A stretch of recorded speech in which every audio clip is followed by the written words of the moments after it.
नमस्कार, आप देख रहे हैं सुदर्शन न्यूज की विशेष प्रस्तुति। मैं हूं आपके साथ लावनी श्रीवास्तव। स्वदेशी मय भारत ही हमारा अंतिम लक्ष्य होना चाहिए, ये कहना था स्वदेशी के जनक, स्वदेशी के प्रणेता राजीव दीक्षित जी का। राजीव दीक्षित जी, जिन्हें प्यार से राजीव भाई भी कहा जाता है, स्वदेशी की परिकल्पना, संकल्पना और लोगों के मन में इस विचार को पूरी तरह से पहुंचाना, राजीव दीक्षित जी ने इसका बीड़ा उठा रखा था। आज राजीव जी को याद करना बेहद प्रासंगिक हो जाता है, क्योंकि आज के दौर में तमाम तरीके से भारत भ्रष्टाचार में लिप्त था, भारत काले धन कुबेरों से ग्रसित था। लेकिन जिस तरीके से तमाम कदम उठाकर एक स्वच्छ भारत को, स्वदेशीमय भारत को सामने लाने की संकल्पना एक बार फिर से पूरी करने की कोशिश की जा रही है, तो ऐसे में राजीव दीक्षित जी की इस संकल्पना को, उनको याद करना बहुत प्रासंगिक हो जाता है। आज राजीव जी की पुण्यतिथि भी है और जयंती भी है, दोनों आज भाव मन में आ रहे हैं। दुख इस बात का भी है कि राजीव जी हमारे बीच नहीं हैं, लेकिन एहसास सुखद इसलिए भी है कि राजीव जी की स्वदेशी की संकल्पना, उनके वो विचार आज एक बार फिर से हमारे देश में, हमारे देश की पीढ़ी में फिर से प्रस्फुटित हो रहे हैं। राजीव जी से जुड़े हुए कुछ खास पहलू आज हम अपने इस विशेष संस्करण में आपके सामने रखने की कोशिश करेंगे। तो चलिए शुरुआत करते हैं और आपको दिखाते हैं कि एक प्रखर विद्वान, एक प्रखर वक्ता और स्वदेशी के प्रणेता राजीव दीक्षित जी आखिर आज के समय में क्यों महत्वपूर्ण है।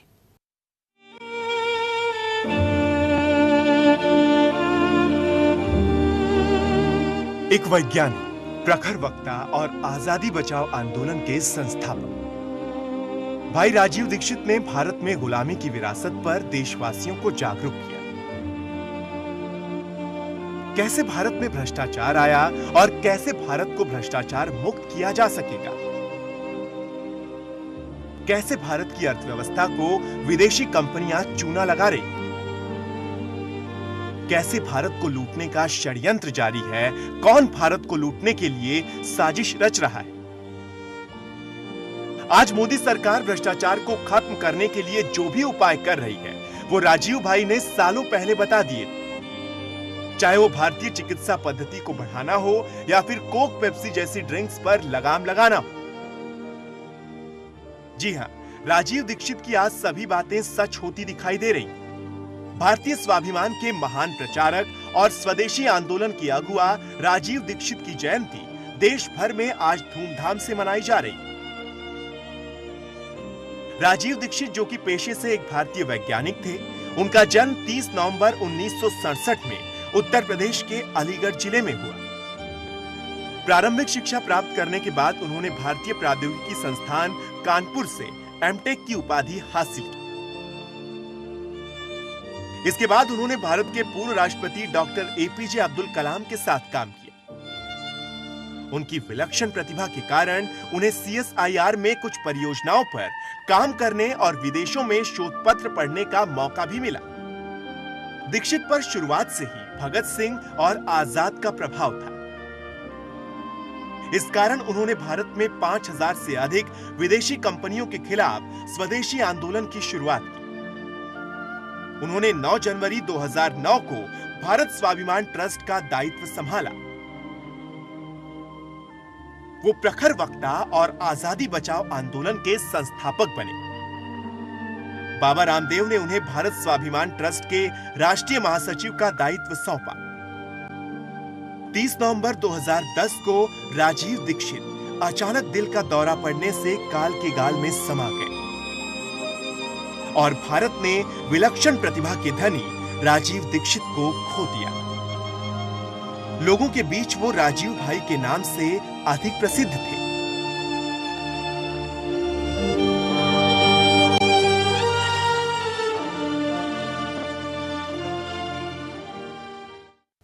तो राजीव जी भले ही आज हमारे बीच ना हो, लेकिन उनकी विचार, उनकी संकल्पना, परिकल्पना आज के दौर की जरूरत है। आज से कई साल पहले ही उन्होंने इस बात को स्पष्ट रूप से कर दिया था कि अगर देश को काले धन कुबेरों से बचाना है तो 500 और 1000 की नोट को बंद कर देना चाहिए। और आज के दौर में प्रधानमंत्री नरेंद्र मोदी ने उन्हीं की संकल्पना को एक बार फिर से चरितार्थ किया है। नोट छाप छाप के भारत में भेजता है पाकिस्तान। हर दिन आप अखबार पढ़ते हैं, जाली नोट पकड़े गए। अभी हमारे देश में कुल जितने नोट हैं उसका 15 से 20% जाली हो गए। और ये पाकिस्तानी एजेंट जब पकड़े जाते हैं ना जाली नोट के साथ, तो पुलिस उनसे पूछताछ करती है, तो उसमें 1000 रुपए के नोट निकलते हैं, 500, 100 के जाली निकलते हैं। 50 रुपए का नोट नहीं निकलता, कभी 20 का नहीं निकलता। क्यों नहीं निकलता? बात ऐसी है कि पाकिस्तान अगर 50 रुपए का जाली नोट बनाए और उसको भारत भिजवाए, तो हर एक नोट के बनाने और भिजवाने पे 55 रुपए खर्च हो जाता है। इसलिए पाकिस्तान 50 रुपए का जाली नोट नहीं बनाता। 20 का नोट बनाए और भारत में भिजवाए तो 25 रुपए खर्च हो जाता है। 10 का नोट बनाए और भिजवाए तो 15 खर्च हो जाता है। तो छोटे नोटों में पाकिस्तान का घाटा है। तो हम चाहते हैं कि सारे बड़े नोट बंद कर दो, इस देश में हटा दो। 1000 का नोट खत्म कर दो, 500 का खत्म कर दो, 100 का खत्म कर दो। 50 का नोट रखो, 20 का रखो, 10 का रखो, 5 का रखो, 1 का रखो। और वैसे भी इस देश में 84 करोड़ लोग हैं जो एक दिन में 20 ही रुपया खर्च कर पाते हैं, तो उनको 1000 की जरूरत क्या? वो तो 20 रुपए से काम चला लेंगे। तो हम चाहते हैं कि सारे बड़े नोट बंद। इसके 2 फायदे हैं कि पाकिस्तान के सारी साजिश नाकाम हो जाएगी, क्योंकि वो छोटे नोट डाल ही नहीं पाएंगे। और दूसरा फायदा क्या होगा? ये घूसखोर और रिश्वतखोर लोग हैं, ये रिश्वत नहीं दे पाएंगे। अभी तो 10 करोड़ की रिश्वत देनी हो तो एक ब्रीफ केस में 1000 के नोट भर के ले जाते हैं। फिर 10 करोड़ की रिश्वत देनी पड़ी और नोट 50 से ऊपर का है ही नहीं, तो ट्रक भर के ले जाना पड़ेगा। और कौन माई का लाल है जो ट्रक भर के घर में लाएगा? रखेगा कहां? देखें हम उसको। तो घूसखोरी, रिश्वतखोरी कम हो जाएगी, भ्रष्टाचार कम हो जाएगा, पाकिस्तान के खिलाफ हमारा मोर्चा मजबूत हो जाएगा।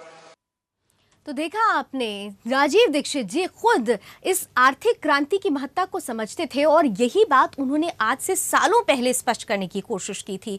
साथ ही साथ जिस तरीके से हम अक्सर देखते हैं स्विस बैंक में जो काला धन पड़ा है उसे लेकर तमाम चर्चा परिचर्चा होती है, वाद विवाद होते हैं, लेकिन अगर हम राजीव दीक्षित जी की विचार, संकल्पना और परिकल्पना को ध्यान से सुने तो उन्होंने सालों पहले ही इस बात को स्पष्ट कर दिया था कि हमारे पास रास्ते हैं जिससे स्विस बैंक में जमा काला धन देश वापस लाया जा सकता है। क्या कुछ खास तरीके हैं उन्होंने अपने वक्तव्य में बताया था, आइए उस पर भी एक नजर डालते हैं। नेताओं ने जो लूट कर काला धन विदेशों में जमा किया है, इसको वापस लाकर इससे विकास करना है देश का। और ये लूट का धन 258 लाख करोड़ है, कोई मामूली रकम नहीं है। इसको वापस लाके विकास करना है। आप बोलेंगे ये कैसे आएगा? इसको वापस लाने के 4 रास्ते हैं। पहला रास्ता है कि जिन विदेशी बैंकों में यह धन जमा है, उन बैंकों में यह धन निजी संपत्ति के रूप में जमा है। व्यक्तिगत संपत्ति, किसी नेता की, किसी अधिकारी की व्यक्तिगत संपत्ति, निजी संपत्ति। अगर हम इस धन को राष्ट्र की संपत्ति घोषित करा सकें तो यह धन किसी भी बैंक में जमा नहीं हो सकता, यह वापस आएगा भारत में। क्योंकि अंतर्राष्ट्रीय बैंकिंग व्यवस्था का एक नियम है, किसी भी देश की राष्ट्रीय संपत्ति उसी देश में जमा होती है वो जिस देश की होती है, दूसरे देश में जमा नहीं हो सकती। तो अब तक जो जमा है वो निजी संपत्ति है, हम इसको राष्ट्र की संपत्ति बना दें तो ये वापस आएगा। आप बोलेंगे ये कौन करेगा? इस काम को करने के लिए 2 संस्थाएं हमारे पास हैं। एक का नाम है सुप्रीम कोर्ट और एक का नाम है संसद। सुप्रीम कोर्ट की ताकत है कि वो किसी भी संपत्ति को राष्ट्रीय संपत्ति घोषित कर सकता है। और सुप्रीम कोर्ट ने एक बार ऐसा किया था। यूरिया घोटाला हुआ जब नरसिम्हा राव के जमाने में, तो 133 करोड़ रुपए चला गया था देश के बाहर। सुप्रीम कोर्ट ने उसको राष्ट्रीय संपत्ति घोषित करके वापस मंगा लिया और स्विस बैंक से वो 133 करोड़ रुपए वापस आ गया। और पता है, वो नरसिम्हा राव के बेटे के खाते में जमा था। हाँ, और सुप्रीम कोर्ट ने नरसिम्हा राव के बेटे को जेल भेज दिया। प्रधानमंत्री के बेटे को जेल भेजा था, वो मैं भूला नहीं कभी भी। सुप्रीम कोर्ट में इतनी ताकत है।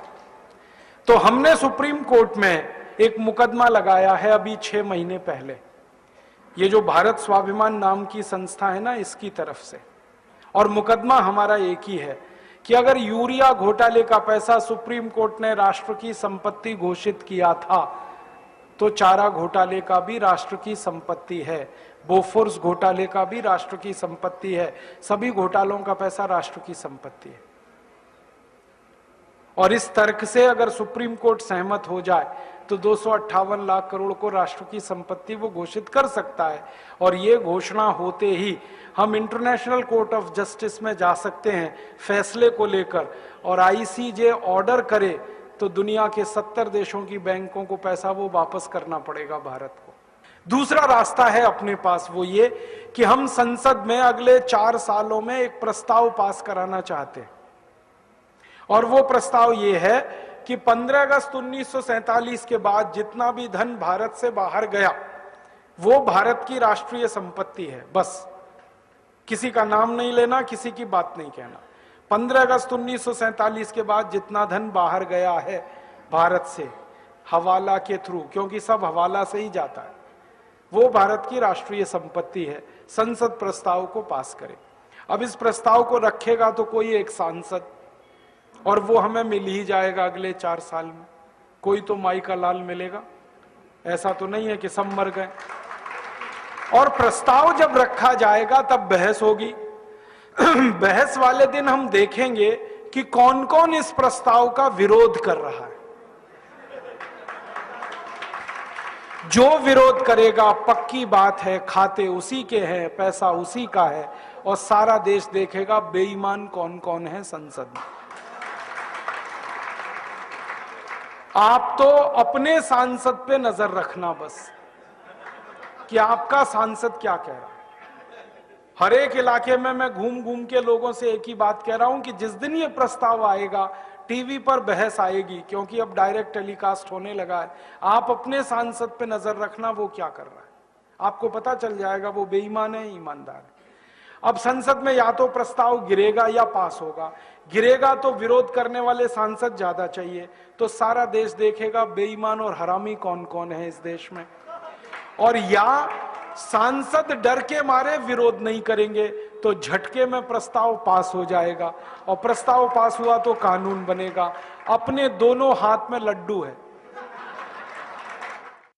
तो ये 2 साहसिक कदम उठाए जा सकते हैं, और ऐसी साहसिक सोच राजीव दीक्षित जी की थी। इतना ही नहीं, उन्होंने यहां तक भी बताया कि जब अमेरिका का काला धन बाहर था, अमेरिका ने किस तरीके से बाहर गए हुए अपने धन को वापस लिया, किस तरीके से वापस बुलाया, उसे उस तरीके को भी अपनाकर जो भारत का धन भारत पहुंचा है, बाहर पहुंचा है, हम उसे वापस भारत ला सकते हैं। और रास्ता है अपने पास। हम इस पूरे 258 लाख करोड़ का ब्यौरा लेकर इंटरनेशनल कोर्ट ऑफ जस्टिस में जा सकते हैं और दुनिया के 70 देशों के खिलाफ प्रतिबंध लगवा सकते हैं। अमेरिका ने अभी ऐसा किया। आपको मालूम है अमेरिका में भी भ्रष्टाचार है, वहां के भी लूटखोर नेता हैं, उन्होंने भी स्विस बैंक में खाते खोल रखे थे। बराक ओबामा ने अभी एक झटके में वो सब ठीक किया। उसने कानून बनवाया पहले अपने देश में, और वो कानून से पैसा ले आया। स्विस बैंक से 780 अरब डॉलर लाया निकाल के बराक ओबामा, और उसने अपनी इंडस्ट्री में लगा दिया वो पैसा। और अमेरिका के 19,780 खाते बंद कराए उसने। तो ये बराक ओबामा अगर कर सकता है तो भारत भी कर सकता है। बस अंतर इतना है कि अमेरिका को बराक ओबामा मिल गया है, भारत को एक बराक ओबामा की तलाश है। अगले 4-5 साल में मिलेगा, कोई ना कोई तो निकलेगा। भारत माता वीर विहीन नहीं है, निपूती नहीं है, बांझ नहीं है। जब जरूरत पड़ती है इस माता ने बड़े बड़े लाल पैदा किए हैं देश की समस्याओं का समाधान करने। आगे भी होगा, इसका विश्वास है हम। और ये काम हम बराक ओबामा की तरफ से भी कर सकते। बराक ओबामा ने अभी एक बहुत रोचक बात कही।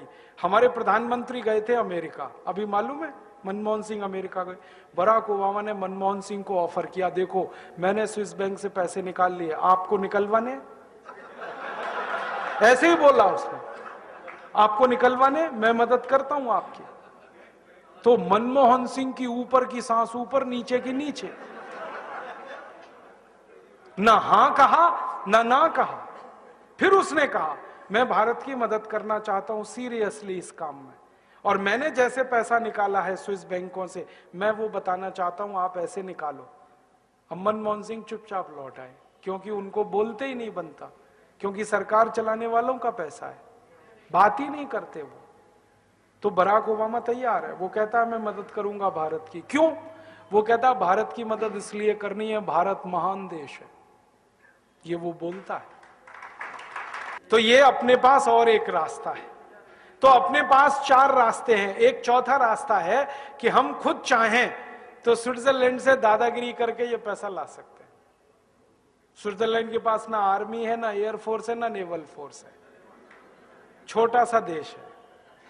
हाँ, जनसंख्या भी इतनी कम है जितनी तो हमारे एक जिले में है, उतनी तो स्विट्जरलैंड पूरे देश में नहीं। मैं तो मजाक में कभी कभी ये कहता हूं कि सारे भारतवासी, माफ करना ये कहने के लिए, इकट्ठे होके पेशाब कर देंगे तो स्विट्जरलैंड बह जाएगा।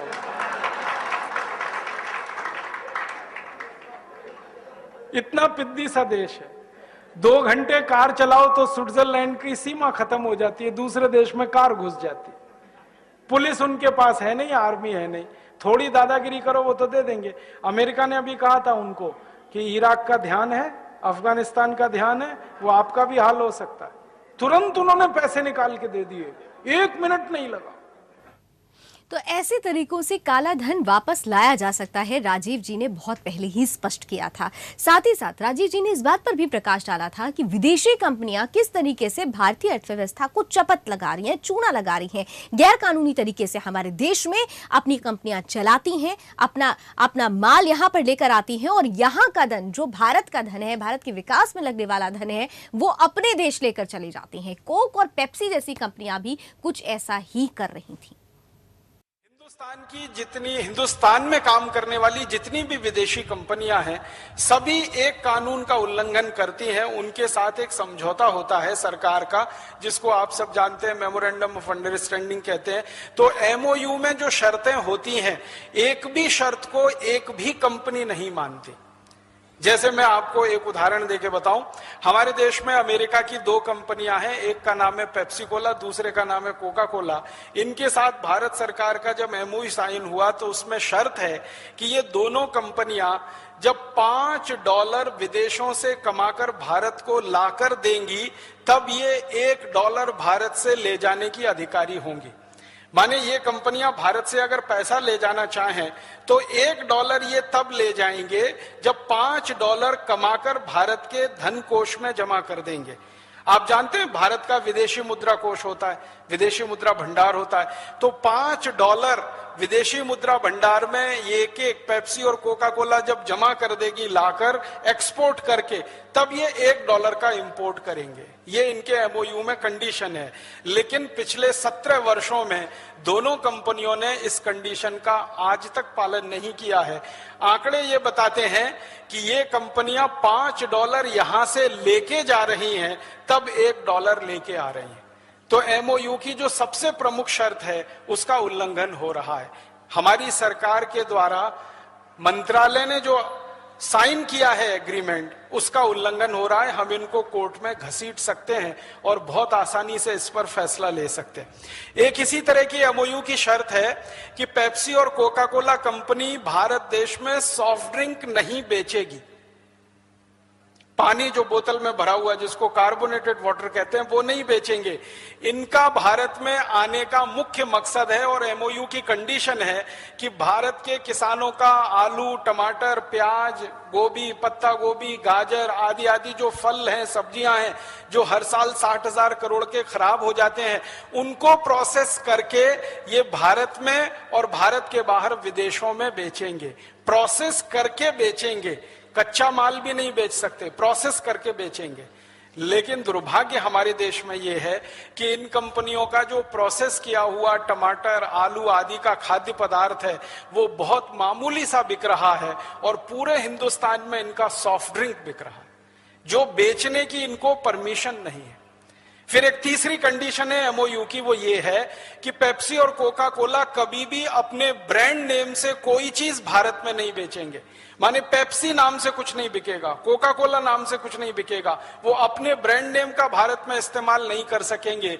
लेकिन दुर्भाग्य हमारे देश में एमओयू की ये शर्त का भी वो उल्लंघन कर रहे हैं, उनके अपने ब्रांड नेम से सारी चीजें इस देश में बिक रही। फिर एक एमओयू की शर्त है जो बहुत महत्व की है कि पेप्सी और कोका कोला वाले कहीं भी फैक्ट्री लगाएंगे और वहां अगर पानी की जरूरत उनको पड़ेगी, मान लीजिए साल में एक फैक्ट्री को 10 लाख लीटर पानी की जरूरत पड़ती है, तो पहले वो 10 लाख लीटर बारिश का पानी जमीन के नीचे डालेंगे, जिसको रेन वाटर हार्वेस्टिंग कहते हैं, तब वो 10 लाख लीटर पानी निकालकर इस्तेमाल कर सकेंगे। लेकिन इनके किसी भी कारखाने में रेन वाटर हार्वेस्टिंग का कोई सिस्टम नहीं है, एक बूंद पानी भी जमीन में नीचे नहीं डालते हैं, वो सारा जमीन में से निकाल रहे हैं और गांव के गांव पानी से वंचित हो गए हैं। तो राजीव जी ने स्पष्ट किया था कि विदेशी कंपनियां न केवल हमारी अर्थव्यवस्था को बल्कि हमारे प्राकृतिक संसाधनों का भी गैर कानूनी तरीके से दोहन कर रही हैं, जिसे रोकना बहुत आवश्यक था। इतना ही नहीं, विदेशी कंपनियां आजादी के बाद से अर्थव्यवस्था को लूट रही हैं, अर्थव्यवस्था को चपत लगा रही हैं। ये बात तो स्पष्ट रूप से राजीव जी ने बताई, लेकिन इससे पहले भी, आजादी के पहले से ही अंग्रेज हमारे देश में टैक्स के जरिए, कर के जरिए किस तरीके से भारत को लूटते रहे हैं, इस बात पर भी राजीव जी ने अपने वक्तव्य में कई बार प्रकाश डाला। बड़ी क्रांति थी 1857। इस क्रांति में 4.5 करोड़ हिंदुस्तानी लड़े थे अंग्रेजों के खिलाफ। अगर हर एक हिंदुस्तानी के हाथ में एक तलवार भी हो तो 4.5 करोड़ तलवारें बनी होंगी इस देश में, और उन 4.5 करोड़ तलवारों को बनाने के लिए लोहा बना होगा इस देश में। उस लोहे को गलाने के लिए भट्टियां बनी होंगी, ब्लास्ट फर्नेस बनी होंगी। कितने करोड़ लोगों ने कितने करोड़ मीट्रिक टन लोहा गलाया होगा। उन लोहों से तलवारें बनी होंगी, बंदूकें बनी होंगी, छुरे बने होंगे, हंसिये बने होंगे, हथौड़े बने होंगे, क्योंकि भारतवासी तो इन्हीं से लड़े थे। माने कोई सामान्य नहीं थी ये क्रांति, बहुत बड़ी थी, बहुत व्यापक थी, और एक साथ 350 स्थानों पर हुई थी, 1-2 स्थान पर नहीं।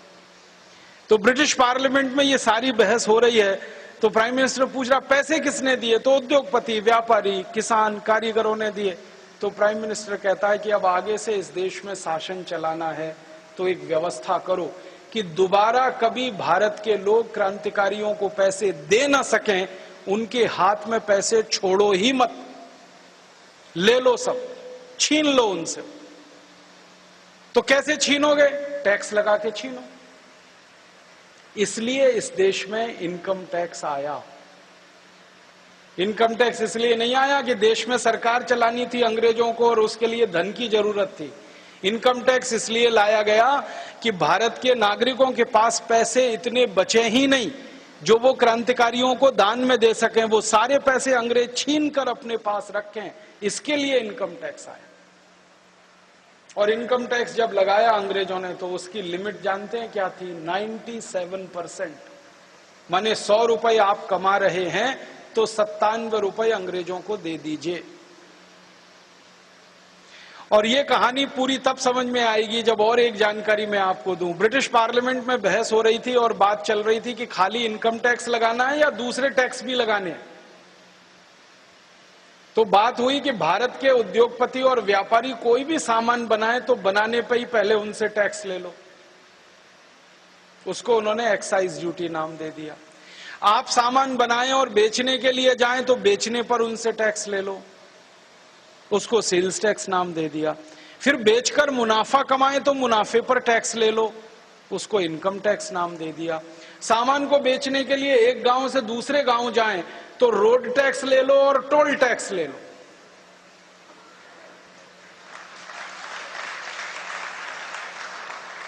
और जिस गांव से सामान लेके जाएं वहां ले लो और जिस गांव में लेके आए वहां ले लो। गांव में लेके आ रहे हैं तो ऑक्ट्रॉय ले लो उनसे, और गांव से लेके जा रहे हैं तो एग्जिट टैक्स ले लो उनसे। ऐसे 20 तरह के टैक्स उन्होंने लगा दिए। एक्साइज ड्यूटी अंग्रेजों ने लगाई 350%। माने 100 रुपए का सामान बनाओ तो 350 रुपए टैक्स में दे दो उनको। इनकम टैक्स लगा दिया 97%। 100 रुपए कमाई करो तो 97 रुपए अंग्रेजों को दे दो, 3 रुपए बचेगा बस आपके पास। सेल्स टैक्स लगा दिया 180 से 250% तक, अलग अलग वस्तुओं पर अलग अलग। ऑक्ट्रॉय लगा दिया 50 से 60%। म्युनिसिपल कॉरपोरेशन का टैक्स लगा दिया अंग्रेजों ने कई कई स्थानों पर 70 से 80%। परिणाम क्या हुआ? हिंदुस्तानियों से लूट लूट कर सारा धन उन्होंने जमा कर लिया इंग्लैंड। तो राजीव जी ने स्पष्ट तौर से बताया था कि किस तरीके से हिंदुस्तानियों से उनका धन लूटा जाता है और ये लूट की परंपरा आज तक कायम है। हम बीती सरकारों की बात करते हैं, इंदिरा गांधी की बात करें तो उन्होंने स्पष्ट रूप से कहा कि इंदिरा गांधी ने भी भ्रष्टाचार को पूरी तरह से बढ़ावा दिया और जेपी ने किस तरीके से उसका विरोध किया था, इस बात की स्पष्टता भी उन्होंने अपने वक्तव्य में देने की कोशिश की। फिर भ्रष्टाचार शुरू हो गया, लूटमारी शुरू हो गई, अंग्रेजों के बनाए हुए कानून वैसे के वैसे ही इस देश पर लद गए। अंग्रेजों की शिक्षा व्यवस्था, अंग्रेजों की कानून व्यवस्था, न्याय व्यवस्था, अर्थव्यवस्था, प्रशासनिक व्यवस्था सब अंग्रेजों की लद गई। तो फिर भारतवासियों को निराशा हुई और उस निराशा में फिर एक क्रांतिवीर भारतवासी निकला जिसने फिर हिंदुस्तान को संगठित किया और उनका नाम था श्री जयप्रकाश नारायण। आप में से कई लोगों ने शायद जेपी को देखा होगा, मैंने तो कभी देखा नहीं, सिर्फ उनको पढ़ा है। आपने तो देखा होगा जेपी 1975 के साल में अकेले क्रांतिवीर भारतवासी थे जिनको ये दिमाग में बात आई थी कि इस देश को फिर संगठित करना है और इस देश से भ्रष्टाचार को, उनका पहला मुद्दा था भ्रष्टाचार को खत्म करना है। कारण क्या था? 1975 तक इस देश में श्रीमती इंदिरा गांधी की सरकार चलती थी और श्रीमती इंदिरा गांधी ये कहा करती थी भ्रष्टाचार तो शिष्टाचार है। आपको मालूम है श्रीमती गांधी का ये पब्लिक स्टेटमेंट है, भ्रष्टाचार तो शिष्टाचार है, बिना भ्रष्टाचार के तो लोकतंत्र चल नहीं सकता। एक बार तो यहां तक कह दिया था कि भ्रष्टाचार वो तेल है जिसकी चिकनाई से लोकतंत्र का पहिया दौड़ता है। तो राजीव दीक्षित जी की यही साहसिक बातें, यही कटु सत्य उनके लिए कितना बड़ा खतरा बना। अचानक से खबर आती है कि राजीव जी हमारे बीच नहीं रहे, उनकी मौत आज भी रहस्य बनी हुई है।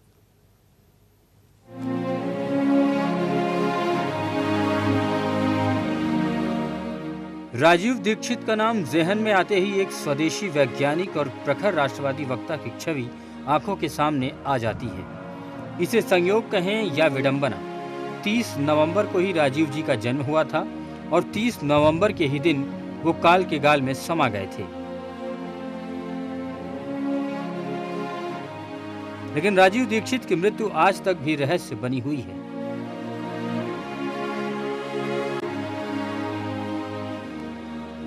भिलाई में भारत स्वाभिमान यात्रा के दौरान उन्हें दिल का दौरा पड़ा, जिससे 30 नवंबर 2010 को उनकी रहस्यमय तरीके से मौत हो गई।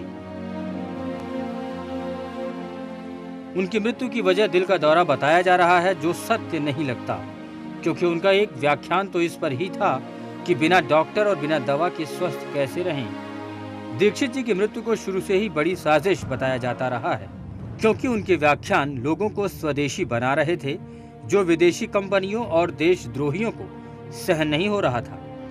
ये अत्यंत गंभीर मामला है, लेकिन राजीव दीक्षित की मौत आज भी एक रहस्य है। मृत्यु के बाद राजीव जी के होंठ गहरे नीले और शरीर का हल्का नीला पड़ना, मीडिया का मौन व्रत धारण करना, 1-2 चैनलों के अलावा किसी भी मुख्य चैनल ने राजीव जी की मृत्यु का समाचार प्रसारित नहीं किया। तो आज भी उनके माता पिता भी ये चाहते हैं कि इस मौत की जांच होनी चाहिए। राजीव जी भले ही हमारे बीच नहीं हो, लेकिन उनके विचार, उनकी संकल्पना, स्वदेशी होने का एक रस जो है वो आज भी हिंदुस्तानियों के मन में है और हिंदुस्तान आगे स्वदेशीमय होकर ही रहेगा। सुदर्शन न्यूज का राजीव दीक्षित जी को शत शत नमन। जय हिंद।